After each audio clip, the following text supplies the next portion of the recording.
Sa ating sumbong at aksyon naman si Mr. Bob Marcelo Borja and Jerry Cañas. 9 sila pero yung isa daw is nasa site. Nasa site. Nasa site po, sir. Nasa site po.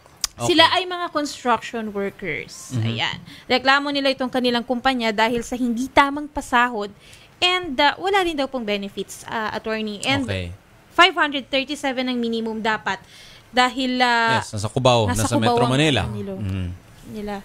Cubao, Quezon City. Okay. Sige po, sino pong magsasalita para sa grupo? Kayo po si Mr. Jerry? Hindi, ako po, sir. Kayo si Mr. Bob. Sige po. Opo. Sir, ang inaano lang po namin ay yung benefits po namin. Yun po ang inaano namin dito. Benefits po pati sweldo? Opo. Yung sweldo nyo po, magkano po yung sweldo nyo? 560 po sa akin. Pero hindi naman 560. Ako po, sir po, 400 po ako. Below minimum. Yung 560 po, at least above minimum. Pero yung 400, yung mga iba ho yung kasama. Mga 400 plus. 420 po. Okay. Puro less than 500. Mababa nga, attorney. Anyway, Sige. Nasa linya na natin ang RCA Construction, si Engineer Redelino Apongol. Magandang hapon po, Engineer. Good afternoon. Hello, sir. Hello po, Engineer. Binaba niya. Nawala. Naputol, no? Hindi po taga, sige. Sige, subukan ho natin tawagan ulit, no? Kasi baka naman makipag-usap si Engineer. Pero kung hindi po, well, ang ano po na... ilang taon na po kayong ano? Ako po ay 13 years, sir. Ako po, sir, ay 9 years po. 9 years. Ano po yung mga benepisyong inaano nyo? Yung... ano yung hindi binibigay na benepisyo?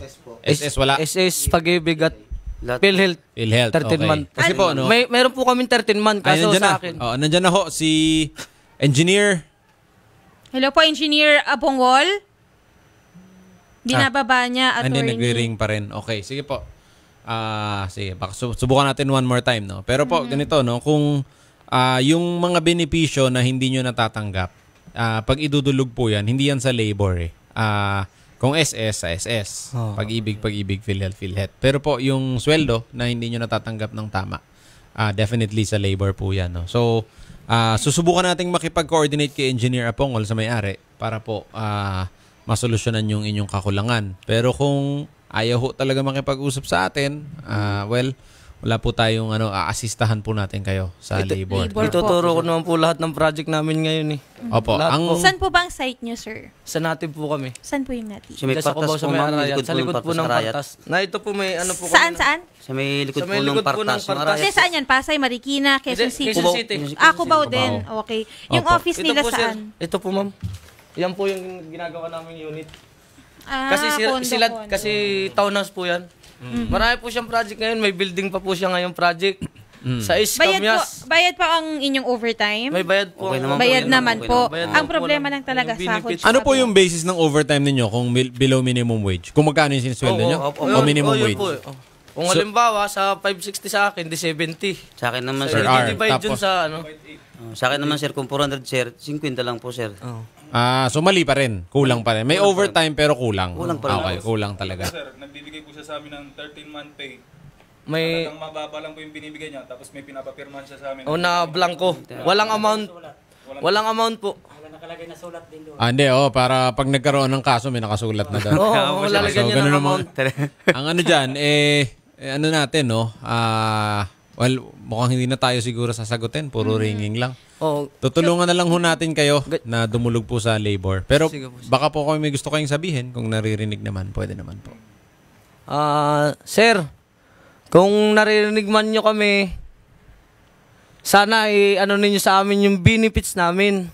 Yun lang po ang inaano namin sa inyo. Tsaka kulang sa sahod, 13 month.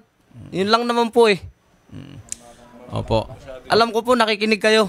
Okay, kita nyo naman po yung ating mga construction. Ito yung sinabi kanina ni Idol Halos napakatagal ko na po dyan sa inyo.